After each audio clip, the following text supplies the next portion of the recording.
Hello, everyone. Today we are here with GentlemanWalrus. Hello. And is there anything you would like to say before we get started? Um, I guess no, not really. I'm just, yeah. Let's get rolling. Okay, we will jump right into the questions then. First question: what sort of equipment do you use? I use a blue brand of microphone. The model is the Snowball. It's a lovely piece of kit, but I think I've got the most expensive one. Though I think there are models which are just as good for 60 quid or $60, whatever currency you use. It's a 60 or something. Yeah, it's a lovely piece of equipment. For making like the actual narrations and editing, I use iMovie because like for people who want to just get started and you have a Mac, then it's a free editing software that doesn't particularly make me sad, but at the same time, it does have its shortcomings. But if you want to really get into narrating and start off, iMovie is the way to go, which is a good thing. As for like recording software, I use Audacity because it's free and it has loads of options and it's wonderful, and the person who made it deserves a hug from all the people of the universe. Yeah, that's about it. Okay.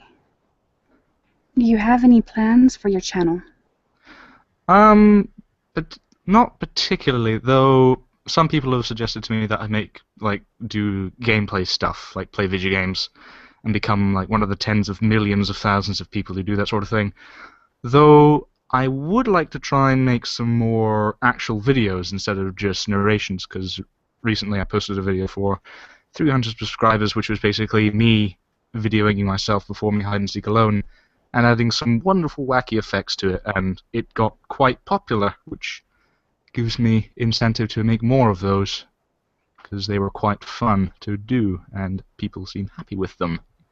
Other than that, not really. I think I'll just continue doing what I'm doing, narrating. How did you come up with your channel name? GentlemanWalrus. It was a combination of being a very stupid child and using it for basically all of my like stuffs, as well as being having a terrible self-esteem and just saying, you know what? If I'm going to pick an animal for myself, I'm going to go with a walrus because I'm fat. Haha. And people will think that I'm so depressed and all that sort of thing. But yeah, after that I realized my mistake. But then I couldn't get away from it, so I'm stuck with GentlemanWalrus, and I'm actually quite happy with it now. You already touched on it a little bit, but would you like to expand on how your persona came to be? Well, it was a combination of me being like a stupid child, because the first time I actually ever used like a walrus as an avatar was using Steam or like a gaming software. And I was like, I need to think of something clever that everybody will remember me by, so I'll be like the greats. And then I was like, bingo, walruses and gentlemen. Everybody likes gentlemen. So that magic happened, and it also happened because I was like, oh, I've got way too much weight, and I need to vent my frustrations into a channel name. And then I created the worst possible thing, and yeah, the persona came to be. Okay. How has narrating changed you and your life? Well, I think it's really helped actually. Like recently, I've been not only acting better because I do a lot of acting at the schools and the whatnot. It's also improved my like speakings and social stuffs, but it's also actually given me a lot of opportunities. Like recently, I was put into a competition by my teacher, who's like, "This is you're showing initiative. Therefore, we're going to put you into a competition for business that selects people with initiative, and the person who wins get £500." And I was like, "Whoa!" And then I didn't win. I got to the semi-finals, though, and I did get a funny certificate, and I did pull a duck face in front of the Scotland's possibly richest human being. But, yeah, I'm still quite happy with this, and I think narrating has really made my life happier. and given me lots of things to do. Well, the next question is, why did you start narrating? Um, I started narrating because I realized that initially I said I want to act and entertain people, but I don't know how because I've got the facial and body work skills and looks of a really young Quentin Tarantino, and that really doesn't cut the mustard. So I was like, I'm gonna voice, and so after being inspired by lots of people who do creepypastas and being a fan of creepy things in general, I just thought, you know what, I'm gonna do it, and I did that, and a magical fun adventure came with it.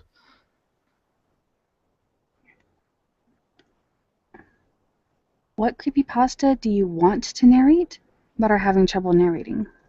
Um, like there are loads of. It's all the big ones really, because I'm a serious procrastinator, and I'm like, I want to do these humongous, wonderful things that are like superbly written and just done that are just done to amazing degrees, but at the same time, sleep happens, and then I sleep and don't do them ever.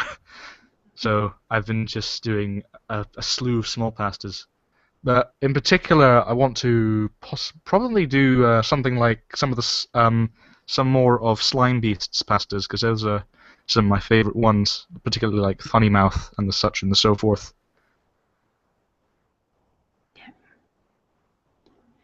What creepypasta has made an impact on your life? Well, I think the first time I actually ever saw properly creepy things, I would have said it probably was Jeff the Killer and the scary as hell face that came with it.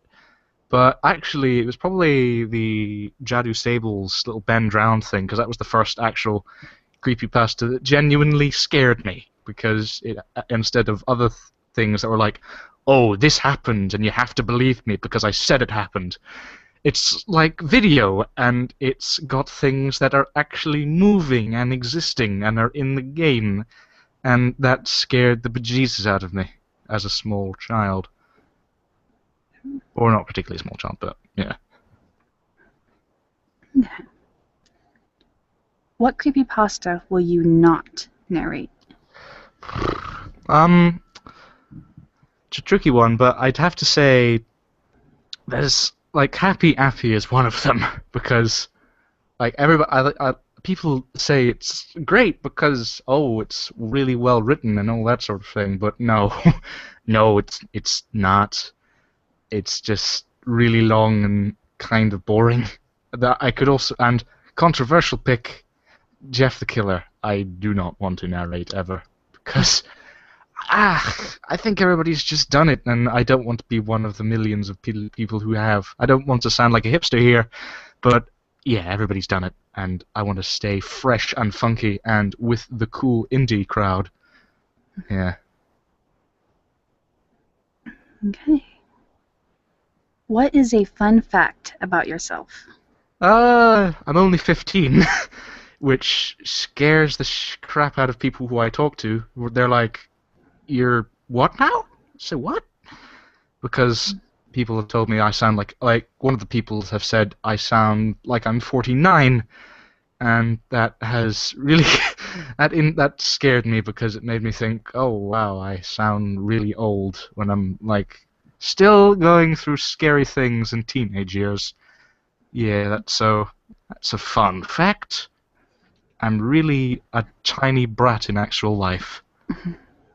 And so you do definitely sound like you are older. I don't know if I go as far as to say 49, but Yeah, yeah. well, we are done with the narrator questions, but you are also a writer. So Yes. we will ask you some writer questions. Which creepypasta do you wish you had been the one to write? Ah. I, I I have said this before, but did mention Funny Mouth, but Funny Mouth is just such a wonderful thing, such a wonderfully written pasta, and it's just very, very chilling and very a great mix of a combination of really creepy elements and quite horrific elements and terrific elements and all those ifics and all that sort of thing. But yeah, I really wish I'd written that because that would have made me extremely happy if I did that. Who is your favorite creepypasta writer? I don't know many of the names of many of them, but particularly like Slime Beast is obviously one of them, but at the same time he has gone through some strange debacles with the creepypasta narrating community, and it's a bit weird. There's also the Jadu Sable fella who made the most in very well-made pasta that scared the living crap out of me. But probably gonna have to be Slime Beast because he just writes really well, and I like his stories a whole bunch. Where do you get your inspiration? I get my inspiration from people who also write creepy stories, particularly good ones. But I also get some of my stories from video games and even real life experiences occasionally. Uh, but yeah, most of the time it's just from like seeing things on the internet and saying, I wonder what would happen if this happened instead of that. And I wonder what would happen if that character or a character of that nature was placed into this situation. And yeah. How has writing changed you and your life? Writing's basically as writing does, it's helped me improve not only in actually writing stories, but it actually helped me improve in actual exams, which is an interesting thing. So, because I used to be quite crap at writing, I had the mental capacity of a toddler when I tried to write a few years ago, possibly because I was like 12. Yeah, at the same time, writing, like just constantly just writing different stories, however successful they are, has generally just helped me improve intellectually and just made me smarter. So that's a fun thing to do. Which creepypasta are you most proud of writing? Probably the Scarecrow, because that's the first actual pasta that other people narrated, and I'm mostly proud of that, not because I found it particularly like amazing, but because other people found it quite good and actually took the time and effort and possibly money to properly write and narrate this, like the story, and that was probably the first time I've ever been actually that's ever actually happened to me. So I never ever had my work written like read by somebody. So that was something I was really proud of, and I was really happy with. Why did you start writing? Mostly because I couldn't draw, mostly because I couldn't draw as a child, and I was like, "Yeah, drawing's stupid. I can't do anything." And then I realized I don't need to draw. I can type things and scribble down words with my terrible dyslexic handwriting. But yeah, from there I was just like, if I want to entertain people and entertain myself, drawing is not the way to do it. Writing is possibly the best way to do it. So from there I just wrote a lot. Yeah. What is the earliest story you remember writing? Um, it's probably very difficult to actually like remember, but the first story I actually finished was possibly the first story I actually placed onto the internet and was scared of. It was like scared of people criticizing it. It was a thing called The Artist. It's still on the Creepypasta wiki, but I think it's awful. But yeah, it's one of the earliest stories I wrote that I can actually finish. That I actually finished and can actually remember finishing. It was a terrible thing, and it was terribly written, but people liked it for some reason. So yeah. Where do you see yourself going with your writing career? Apart from forward, which is the obvious one, but I think it'll probably just write longer stories and actually put some more thought into how the characters are going to actually be doing things, and possibly getting out some inspiration from other writers and learning how to convey emotion properly in horror. And like, because the thing I have trouble with is getting emotion out of people. And the thing with getting emotion out of people is that you have to actually write them properly. Like, you have to say like genuinely chilling things, not he was so scared that he started to shiver and shake, and it was scary and spoopy. You actually have to put a lot of thought into how you're going to word things, or you're going to sound like an idiot. Yeah, I think I'm not only I think I'm going to write more like longer pastas as well as better characters and just generally better things in general. That's a boring response, but that's how it goes. It's all good. Well, that is actually it for the questions. Is there anything you would like to say before we wrap this up? Um, mm, maybe like thank Mr. Creepypasta for starting this channel and actually putting it on the map, because he was probably the first person to actually give me lots of views on a video, and from there I got lots of subscribers and all that sort of thing. So yeah, if you haven't already subscribed to that guy, subscribe to him immediately because he is a wonderful fella. But yeah, that's about that. Okay. Details for Gentleman Walrus will be down below. And thank you for watching, and talk to you all later. Bye, everyone. You're supposed to say bye. Oh, goodbye.